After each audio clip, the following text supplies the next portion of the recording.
Tayari tatizo limeshatokea. Namna nzuri ya kulitatua sio kuangalia nyuma tatizo lilitokeaje, ni kuangalia namna gani unalisolve. Yanga tayari wameshapoteza goli 2-0 dhidi ya Al Ahly, mabingwa wa karne hawa. Tunakwenda kuangalia sasa kwa undani zaidi kipi hasa kocha Pedro Goncalves anaweza kakifanya kwa Young Africans ili kuweza kupata matokeo.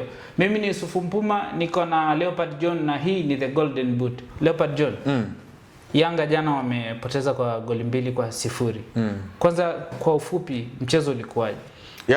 Ilikuwa ni mechi nzuri na ni mechi ngumu kwa timu zote mbili, kwa maana ilikuwa inaonesha aina ya michuano jinsi gani ilivyokuwa migumu, kwa maana ligi ya mabingwa barani Afrika sio mchezo ambao ama hakuna mechi ambayo ni rahisi kwa timu zote 16 ambazo zinashiriki. Na jana wamekutana wababe wa kundi B, kwa maana Young Africans nafasi ya pili na National Al Ahly nafasi ya kwanza. Walikuwa wanataka kuoneshana umwamba na kila mmoja aweze kupata kuingia katika ile kinara wa kundi. Unakuja kuangalia wakati Young Africans mchezo umeanza, alianza kwa kuiheshimu National Al Ahly kwa kiasi kikubwa. Alianza kwa kutambua kwamba ni timu ya pili kiwanjani, ndio maana unaona hata katika upande wa chaguzi ya kikosi kwa upande wa mwalimu Pedro Goncalves alianza na kikosi ambacho watu wengi walikuwa hawakifikiri jinsi ambavyo wanakwenda kuingia navyo. Walikuwa wanaona back 3 ni mfumo ambao Pedro Goncalves amekuwa sio muumini sana wa kuutumia. Ni kama vile amejaribu kuapply katika mchezo dhidi ya National Al Ahly. Pengine ameshafanyia kazi mazoezini na jana akaamua kwenda kuonesha, lakini by the way National Al Ahly wakaamua kuonesha ubora wao kwa sehemu moja ama nyingine. Wakaamua kushow wao ni timu ya aina gani, performance bora. Tuangalie kwanza kipi ambacho kilionyesha madhaifu kwa upande wa Yanga mpaka wakaruhusu goli 2 hizo. Kwanza ni katika eneo la pressure. Young Africans walikuwa wanaruhusu pressure katika lango lao na kufanya National Al Ahly kuweza kuwafikia kwa urahisi, kwa maana katika eneo la midfield Young Africans jana hawakuwa bora. National Al Ahly alikuwa ametawala katika eneo la midfield. Unaona mwalimu Jesse Thorapi kwa upande wa National Al Ahly aliweka viungo ambao kiasili walikuwa wanafanya kazi yao kwa 100%. Mtu kama Aliou Dieng jana alikuwa anafanya kazi bora sana. Unaona ndo alikuwa anafanya kazi ya kugongana zaidi na wachezaji wa timu ya Young Africans. Na Damaro alikuwa watu kweli. Marawano Hatia yeye alikuwa anafanya kazi ya kudefense na anakuwa kama vile kigingi kwa safu ya ushambuliaji wa timu ya Young Africans, kwa maana Depu pamoja na Kena Alan Okello kutokuwa free katika lile eneo.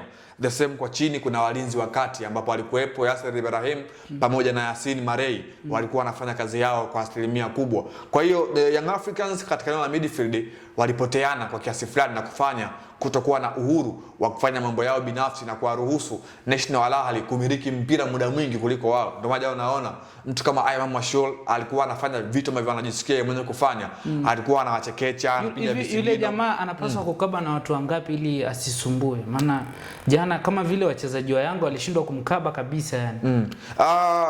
Imam Mashul ni miongoni mwa wachezaji ambao wana vipaji kwa kiasi kikubwa na jana ameamua kudhihirisha hilo, kwa sababu ukiangalia jana ametengeneza nafasi zaidi ya 3 kwenye mchezo mmoja and then akitoa pasi ya mwisho ya usaidizi wa bao la pili ambao alifunga Mahamudu Hassan Trezeguet.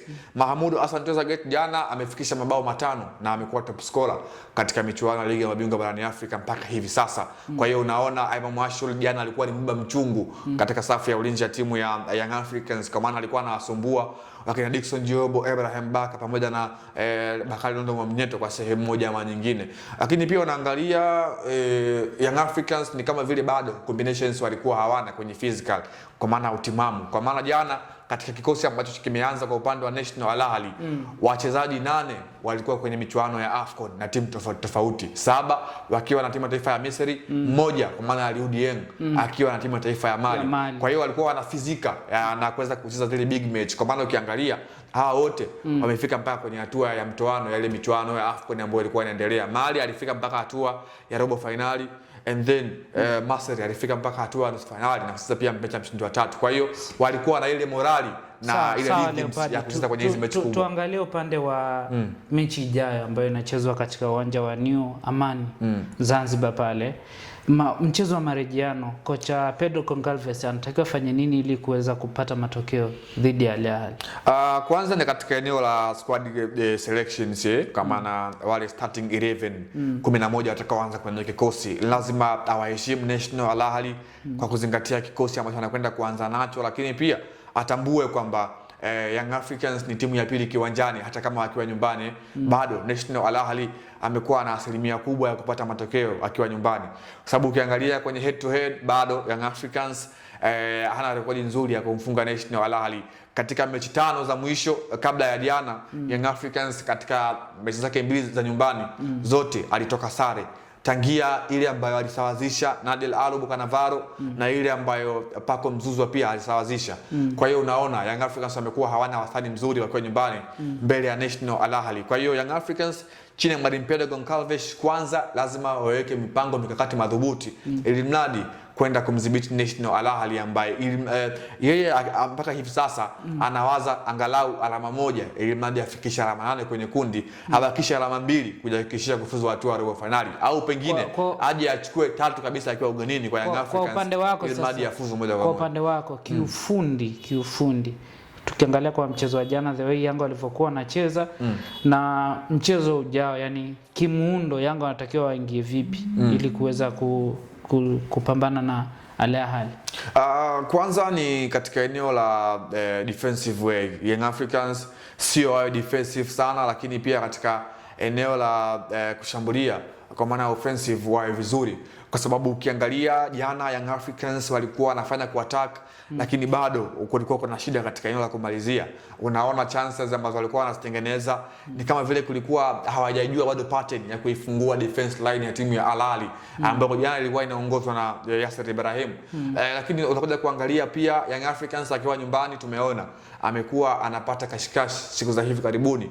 Mchezo wa AS FAR Young Africans alipata ushindi wa 1-0, lakini unaona the way ambavyo alikuwa anapelekewa ile pressing ni kama vile alikuwa. Lakini tukiangalia Yanga hata kwa huo upande unavyozungumzia, Yanga bado wana changamoto sana kwenye kumalizia nafasi.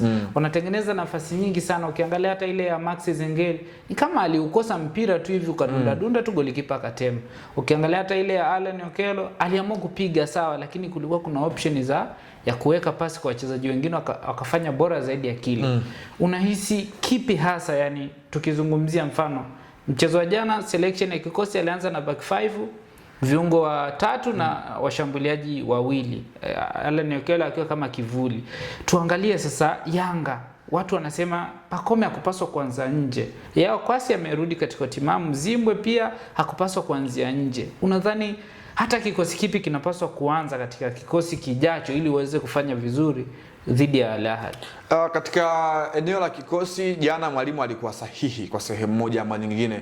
Lakini binafsi yangu mechi ya marejeo ningetamani kuweza kuwaona katika eneo la wing backs angekuwepo Mohamed Hussein Nzimo Junior kushoto, Yao Kwasa angekuwepo kulia, kwa maana hii mechi Young Africans hawana la kupoteza. Lazima watumie faida ya kuwa nyumbani vizuri, kwa maana angalau wapate alama 3 wakiwa nyumbani, na hiyo inawezekana. Maeneo mengine mwalimu alikuwa sahihi kwa sehemu moja ama nyingine, kwa sababu unaangalia ile ndio first 11 ya mwalimu Pedro Goncalves kwa wakati huu, ukimtoa Paco Mzuzwa ambaye ameanzia nje. Kwa hiyo Young Africans watachagua wenyewe, pengine Paco Mzuzwa atakuwa anatokea kushoto, Depu anatokea kama mshambuliaji wa kati, Allan Okello anatokea kulia, nyuma yake atakapo Maxim pia Nzegeli kama namba 10, and then mwalimu atachagua aanze na Mudathiri Abbas ama Juke Oga Abuya, and then katika eneo la chini awepo mtu kama vile Damaro Mohamed Kamara, and then katika eneo la walinzi wa kati Ibrahim Baka, Dickson Job, Djigui Diarra Gorini. Young Africans watakuwa very stable kwa sehemu moja ama nyingine, kwa maana watakuwa wanaenda kucheza na Al Ahly ambapo wameshaifahamu kwanza the way ambavyo wanacheza, kwa sababu kumsoma mtu kwenye makaratasi na kucompete naye katika kiwanja ni vitu viwili tofauti. Tumekuwa tunamsifia Pedro Goncalves, ni mwalimu ambaye kimbinu yuko vizuri, pengine ameshaona National Al Ahly jinsi gani ambavyo walimuhili katika mchezo wa jana. Waswahili wanasema kwamba kuteleza sio kuanguka na kufanya kosa sio kosa, bali kurejelea kosa ndio kosa. Young Africans amefeli katika uwanja wa jana, lakini bado ana nafasi ya kutatua ile makosa ambayo aliyafanya katika uwanja wa New Amani Stadium katika eneo la wachezaji kwanza kuweza kuipambania nembo ya klabu kwa sehemu moja ama nyingine. Tuangalie sasa kwa upande wako binafsi, ukiangalia the way squad ya Al Ahly ukirudi na squad ya Young Africans kimbinu, katika makocha wote wawili, ile kocha ametoka Augsburg, makocha wote wawili, tuangalie sasa ni kipi hasa ambacho unakiona wewe kinakwenda kutokea katika mchezo ujao? National Al Ahly kiuchezaji watabadilika. Watakuwa wao wapo nyuma ya mpira muda mwingi, kwa maana wao ama timu za kaskazini zikiwa katika ardhi ya ugenini muda mwingi wamekuwa wanawaza sare, lakini kama ukizembea watakufunga. Na tumekumbuka hapa Young Africans ameshawahi kuja na kucheza na mataifa ya kaskazini mwa Afrika. AS FAR amekuja akamfunga katika uwanja wa New Amani Stadium. Kwa hiyo Young Africans wana hiyo historia ya kuwa na matumizi sahihi ya uwanja wa nyumbani. National Al Ahly anakuja kwa kuheshimu Yanga, kwa maana wao wenyewe pia wanafahamu kwamba Yanga wana wachezaji bora, na nafikiri mchezo kama huu unamhitaji mtu kama Pacome Zouzoua zaidi, kwa maana yeye ndio X factor. Jana naangalia alivyoingia, alikuwa ameanza kuonyesha zile jitihada ama uwepo wake kiwanjani ukawa unasaidia kitu kwa sehemu moja ama nyingine. Kwa hiyo mimi bado naona Young Africans wana nafasi ya kutetea kile ambacho amekipoteza katika mchezo wa jana akiwa katika ardhi ya Arabu kule nchini Misri. Lakini katika hizi hatua kuna ile head to head kwa malengo ya baadaye, sababu nakumbuka msimu wa mwisho Young Africans kuwa katika hii michuano akafika robo finali, ukitoa msimu uliomalizika msimu jana. Alifungwa bao 3 na CR Belouizdad akiwa nyumbani, lakini alipokuja hapa Belouizdad akamfunga bao 4-0, kwa maana Yanga akamfunga Belouizdad 4-0. Kwa maana kwenye head to head Young Africans akawa yuko juu kwa tofauti ya goli moja. Hiyo kwenye hii michuano imekuwa inamata kwa sehemu moja ama nyingine. Pale ambapo itatokea dharura kwamba mmetai alama, itaangaliwa nani ambaye alimfunga magoli mengi mwenzake akiwa katika uwanja wa nyumbani. So Young Africans ana jukumu la kufanya. Kwanza ni kumfunga Al Ahly, lakini pili either kuweka sawa katika eneo la head to head, either naye pia amfunge 2-0 au amfunge 3-0, ili baadaye isije kuwa vibaya katika kupanga na kuangalia kama wakutai alama. Hapo tuangalie vizuri, kwa sababu ukiangalia mpaka sasa hivi Al Ahly ana pointi 7. Kwa hiyo Yanga anachotakiwa kuzingatia ni kupata matokeo dhidi ya Al Ahly na kuhakikisha anapata sare dhidi ya FAR Rabat ugenini. JS Kabylie anatakiwa afe naye. Hiyo ilikuwa ni Young African dhidi ya Al Ahly. Yanga wanapaswa kufanya hivyo jinsi Leopard alivyozungumza, ili kuweza kupata matokeo mazuri dhidi ya Al Ahly. Utakuwa ni mchezo mgumu, lakini wewe pia mtazamaji wa Anwar TV unayo nafasi ya kuchangia mawazo yako.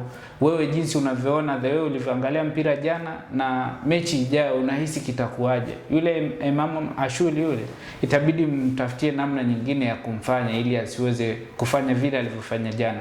Hii ni The Golden Boot, mimi ni Yusufu Mpuma, nilikuwa na Leopard John.